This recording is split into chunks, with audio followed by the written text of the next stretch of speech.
Hello, all, and welcome to the final installment of Joseph Campbell's Mass of God series, Volume 1.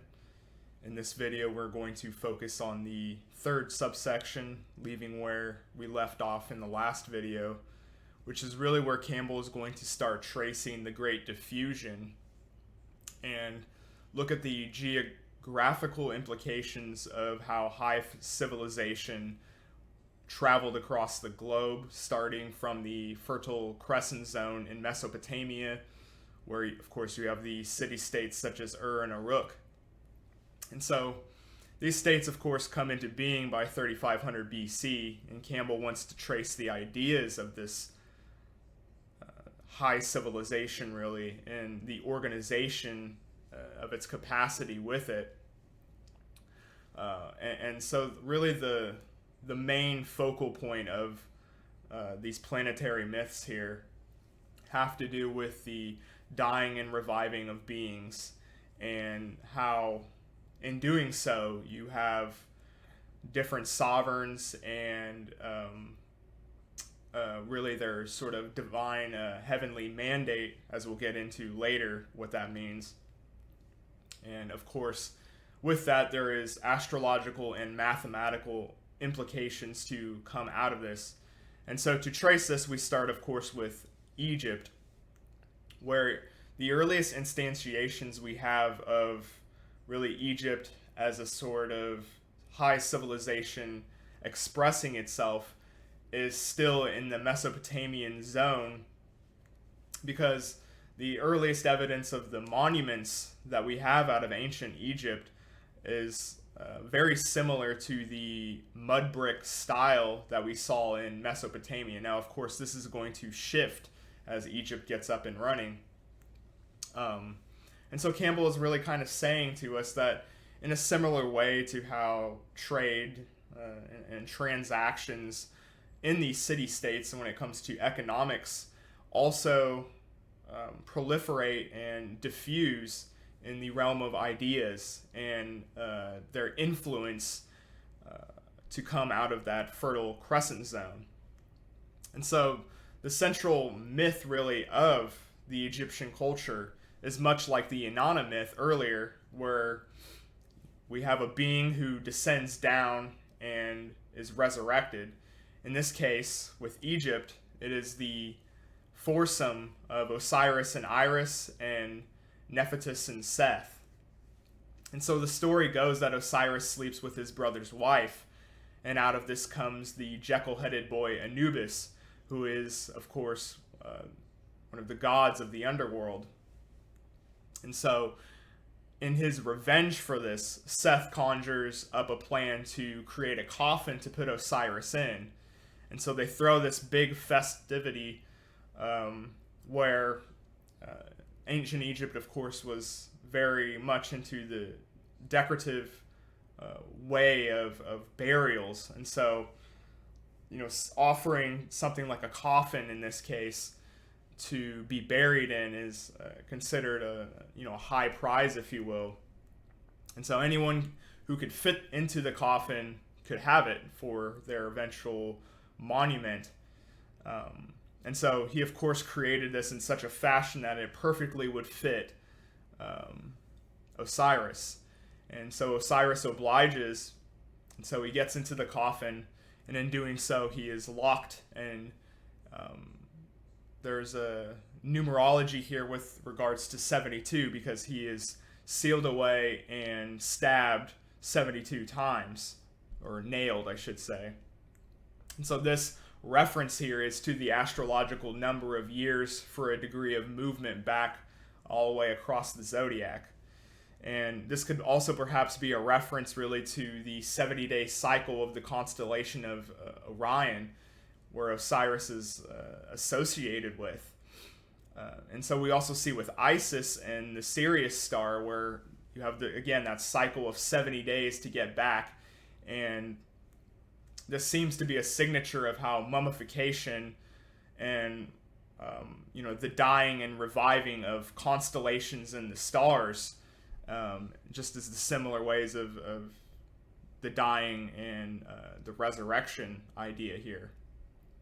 And in fact, the constellations of the north, which are referred to as the deathless ones, they never, of course, recede back into the sunset as they spin around the pole star. Now, continuing with the myth itself, Osiris is dead and washes ashore where a tree grows over it.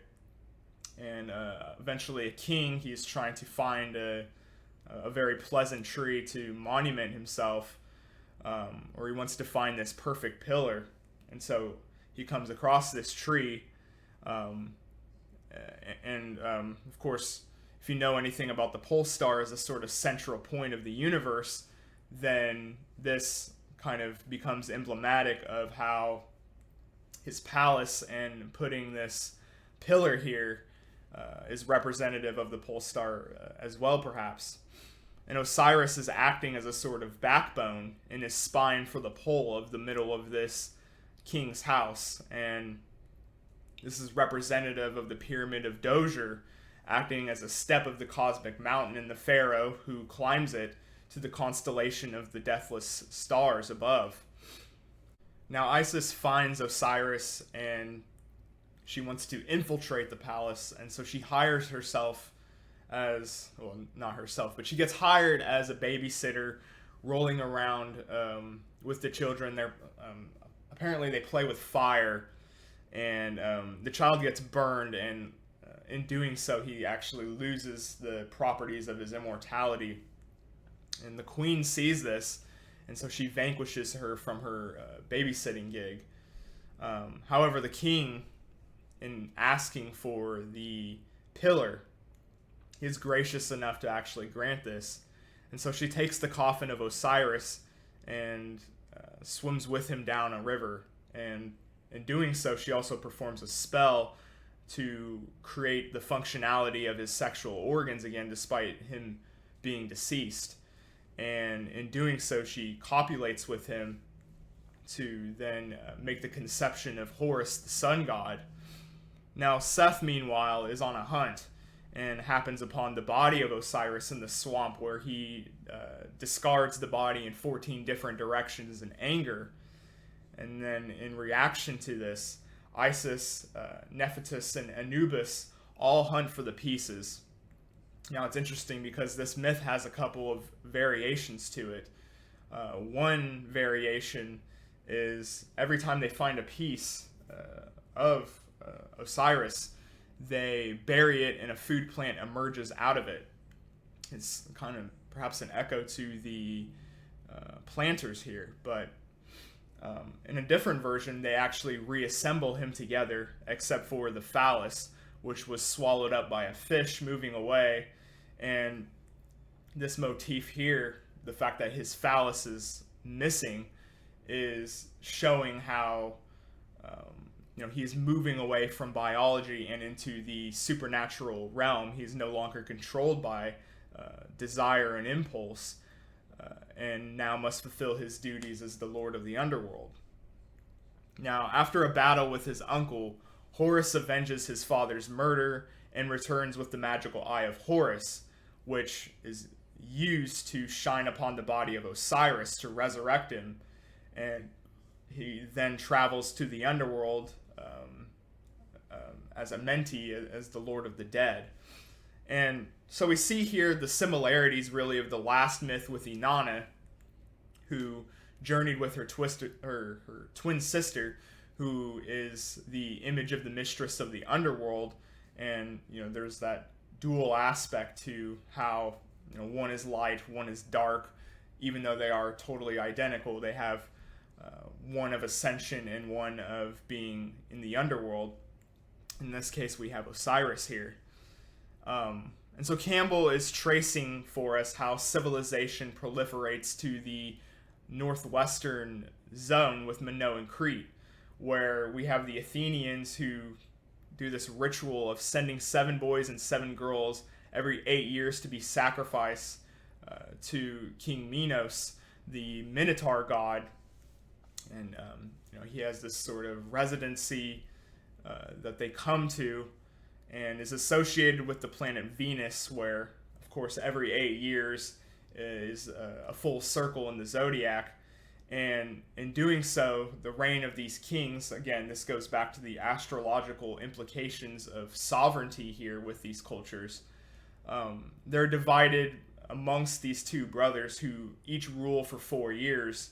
And there's another motif here of the twin with the summer solstice and winter solstice every 6 months. And we see this also with Sophocles, with the two brothers fighting over the rule of the kingdom. So there's plenty of motifs here to play with, and Campbell further wants to see this diffusion as it goes continuously northwest out of Mesopotamia to then Ireland in 3200 BC in Newgrange, with this Kurgan people who are this nomadic culture who fuses in with the horse riding nomads north of the Black Sea, going back and forth. Think back to ideas of nomadology, really, with Deleuze, and how they traveled so often, and his romanticism really with that. You can perhaps see this here where you have new territories being discovered, and with that different diffusions. Now, the burial of the dead in the Kurgan mound is very similar to the king's regicide that we talked about at the start of this book, where a warrior is laid to rest with his entire family in a sort of sacrificial way, and they're buried with him, and many of his various possessions that had meaning to him in his heroic life, such as weapons and perhaps treasures that he may have discovered. And so this is, again, an echo to the regicidal idea in the single monumental grave. And eventually these nomadic culture of the Kurgans will migrate to Ireland. And then he wants to discuss with us a myth of O'Shun, who is the hunter in this myth, being followed by a woman with a pig's head in the distance, and it keeps rattling him. It's very troubling how she just seems to come and go as a sort of premonition. And so he's out hunting one day with a huge haul, and so much so that his friends who are trying to help haul all of this dead weight back really give up on him, and they can't haul it. And so he's stuck alone trying to take back all of the fruits of the game that he achieved. And so the pig-faced woman, she greets him, and she says that she could help him carry this load with her magical powers.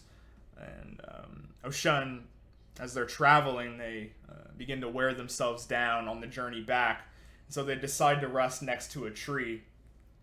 And so they're sitting there resting, and O'Shun is now able to really notice how beautiful this pig-faced woman actually is, at least from the shoulders down. And he even insinuates that I would pursue you, and she very much insists that she's actually very beautiful, but there was a spell cast on her by her father, who is the king of the land of the eternal youth. And he used a sort of wand to cast this spell to make her a pig face. And only when a man is willing to marry this pig-faced woman, he will actually restore her beauty back to normal. And so O'Shun, in hearing this, he agrees to marry her. And so they travel through the land of the eternal youth to the father's castle and his residency. And they marry under his blessing, and her face is actually returned to normal, and of course he's delighted because she is a beautiful bride. And so in this kingdom, every 7 years, there is a new king to be elected. Again, you're seeing the implications of astrology and authority here. And there's a sort of ritual. It's not just a divine right that's just passed along. There's a chair that sits atop of the tallest point of the village, where a ritual of someone who is the first to actually be seated on the chair is now the next ruler. And of course, in this case, O'Shun is already sitting on the chair as the festivity ritual begins, and so he is made the new king. And so Campbell's trying to reiterate that we see the astrological formalization of authority in the regicidal echo all the way back to the Sedan myth, and the connections of numerics and astrology and really mathematics giving the organization the coordinates for how people can understand sovereignty and mandates of the sovereign, and how that will organize civilization. And so now Campbell is going to shift eastward with his migration now to the southeastern diffusion from Mesopotamia to the Persian Gulf and Harappa, which is the Indus Valley civilization. Now, long after Campbell has written this, there has been many advancements in this Indus Valley civilization. There have now been multiple sites or archaeological findings since Mohenjo-Daro and Harappa, but Campbell and his time period is going to really focus on them. And interesting enough, we actually see out of some of these artistic stamps from this time period, you have serpents and people sitting in a sort of yoga pose, which indicates that yoga as a practice is already up and going by this point. Now he shifts to a northeasternly trajectory with the Chinese civilization, which starts up with the Yangshao farmers, who are very peaceful. They're not militant at all, and they collide with the very militant Longshan, who are far more aggressive and warrior-like than the Yangshao. And so using that warrior spirit, they're able to invent things like walled-off settlements and the sort of protection and imperialistic attitude to conquer the Yangshao, to eventually fuse them together in their conquering to create the dynasty of Shang at 1500 BC. And so, just like we've been observing all along with this ritual regicide, we have mass graves and burials of attendants in connection to these huge grave sites in various ways of honoring fallen sovereigns or sacrificed ones, or even great warriors. There's also in a sort of exhibit of the shamanistic tendencies, there were these bronze animals which were shaped like various animals, such as tigers or even mythical like dragons, which are said to ride to the different zones of being, whether it's ascension or in the underworld. And as we discussed with shamanism, this is another motif to that. And if you had possession of these bronze animals, then you have the ability to communicate with the other worlds and their ancestors. And this all neatly packs together with the tie of the mandate of heaven and how it can be withdrawn, because of course there are conflicts and the overthrowing of previous dynasties in history. And this plays with the idea of the lunar cycle and how it disappears and reappears. This could perhaps happen to the mandate that the heavenly or the gods had given a sovereign. And so there are different phenomena on the astrological occurrence to explain these disruptions of power, of sovereignty, instead of this one cohesive line of divine progress. We have the mandate turning away from dynasties in many times, or a particular sovereign. In the case with the Shang dynasty, we have a transfer of the mandate to the Zhou, and the dynasty perhaps insufficiently were performing the rites or doing so incorrectly, and so a new dynasty comes in and conquers, which was proliferated perhaps with the underpinnings of how different phenomena in the lunar cycle with the disappearance and the taking away of constellations could perhaps apply to the divine turning their back on a particular people. And now we're going to discuss how arts migrate across the Pacific, or again, we were in this Chinese zone here.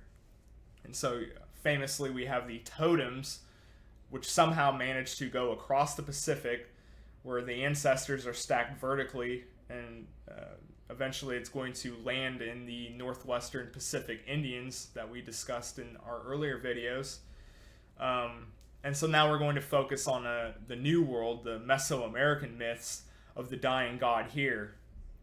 In this case, we have Quetzalcoatl, who is in the city of the sun Tula, when his dark counter brother Tezcatlipoca, who is plotting against his brother, and in doing so, he does this by taking a mirror and showing the actual fates of Quetzalcoatl to himself.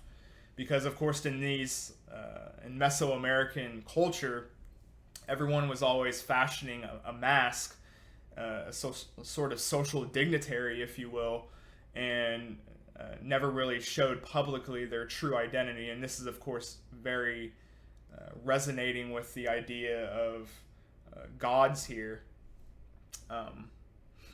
In this case, we perhaps see an echo to our earlier thinker with Jean Gebser, who, when he examined the Mesoamerican culture, he notices that the human is swallowed away from the human condition, or the ego, the a prioris perhaps that go into cognition, because they are one with the nature of the cult of the ancestors. They're swallowed up in whatever form they may be wearing at the time. They are acting as the divine. They are no longer just in this human condition or identity, and the restrictions that come with that are really stripped away. Was one of Gebser's main points. Now here with Quetzalcoatl, he is so traumatized by this image of his face, he gets so belligerently drunk, and also with his sister, that he actually seduces her. And this here we see in Mesoamerica, and not in Egypt, the idea of incest being a taboo. And he wakes up the next morning, and of course he is absolutely mortified by what he had just done. And in doing so, he decides to leave civilization completely. Now, this is an interesting point here, because we see many times, and especially with the shamanistic cultures, but perhaps, of course, with the Thabian priests, we have the examples of individuals, or most famously with Gilgamesh, we have individuals who escape the idea of the apparatuses of capture, or as we just discussed, the sort of heavenly mandate, the priestly, who is antagonistic to the shaman. They go off into their own individual vision quest, which is in opposition to that ruling state at the time. And so Quetzalcoatl, he leaves Tula in shame, and so he's traveling along in the jungles, and his entourage of people that he has with him have already all passed on or given up. And so they meet a group of necromancers who simply want to learn metallurgy and agriculture and these other techniques. Quetzalcoatl is known as a sort of creator being, and so he passes down these secrets to them, where eventually, though, he travels to a shore where he builds a raft out of serpents to ultimately jettison himself from his once beloved land. Now, in a similar way to the myth we discussed earlier, there is an alternative version to this, in which he actually succumbs, he dies, and he is cremated, and they leave away his heart, and his heart actually ascends up and becomes the morning Venus star. Now, in passing here, I think it's very interesting to perhaps answer to some of the skeptical ideas of how things like astrology, in this case, Quetzalcoatl is said to return back in 52 years, which is a full read of the astrological cycle, and he will return from the east with a white visage, a sort of white getup, if you will, with a matured white beard. And many times we've seen demonstrated how these astrological beliefs and underpinnings are actually going to fuel events that happen in the material world. In this case, the idea that after a full astrological cycle that his return was imminent, we actually see that Cortez then arrives, who is believed to be Quetzalcoatl. And, obviously, we know the history of that there. And so many times, as I've tried to hone in, these astrological ramifications are going to impact the real world, if you will. And I think this is one of the most known historical examples here. So Campbell is essentially trying to summarize the diffusion of the myth of the dying and reviving God as the diffusion model that goes across the globe. And in doing so, he also shows how the transfers of power of a ruler whose reign and its destiny is in accordance to the stars that starts up in Mesopotamia. And so now we get to one of, I think, the most beautiful and rewarding parts of this entire book, which is in the conclusion of it. And that is what Campbell thinks of the function of myth. And so he's going to appropriate from the Hindu model of philosophy of the three aims of existence of the human condition within the world, which is Kama, Artha, and Dharma. Now, Kama, of course, represents the pleasures of the libido. It is our biological presence. It is the primary aim of life, reproduction. We cannot escape it. It is always with us. Then we have Artha, which is somewhat of a nod to the will to power with Nietzsche. That power is the difference, and you have the characters really of Freud, or of evolutionary psychology, if you will, in contemporary times, as the driver, and Nietzsche with power of everything that has a sort of will that needs to be asserted and motivates. Such a model that only lends itself to one single driver that is the most fundamental. It seems to be more of a synthesis of these two drives that are a part of us as humans, or at least that's what it seems that Campbell's trying to indicate. And then you have Dharma, which is the social apparatus, the ruling social order, which captures and holds in place these two driving principles that we all must exercise, or at least tame away from us to create civilization in its respectful place, and using those motivators in the most noblest way possible for a republic, if you will. And so Dharma, of course, is usually backed by,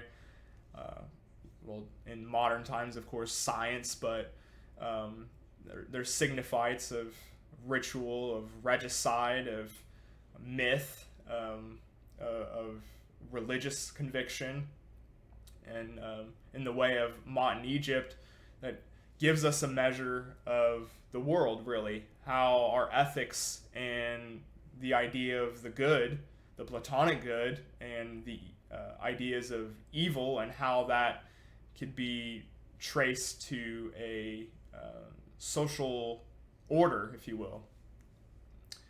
And Campbell points to us, though, that there is a fourth aim, which is moksha, or known as the release. Whereas the three kind of coercively bind us to social orders, such as biology, the will to power, or the social order. Here with the release, we have a separate way, a way of a metaphysical principle, or nirvana in Hindu. In this case, in our civilization, it is based on aesthetics, in the beauty of art, or the art object. And essentially, in aesthetics, in the aesthetic arrest, as Schopenhauer talks about, you have the disruption to create the pure subject and the pure object, and none of the drivers, no social order, nothing biologically or pragmatically in the realm of power contest with the pure subject and the pure object in a work of art that ascends us away from these chains that we find ourselves in on a day-to-day basis. And this for Campbell is really the placement of myth in a healthy society where one can find the wonders of the universe and be the pure subject, apprehending the pure object of the universe. And there needs to be ways for us as a society to exercise such an act, to be able to embark on the moksha release and take part in the experience and the intimate relationship with the wonder.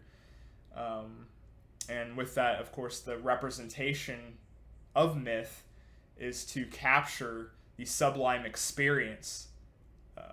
And so with that, and I find that to be a very beautiful way to end this series on the Masks of God. And I hope you guys enjoyed it. I surely did, going over Joseph Campbell. He's one of my favorite thinkers of the last century.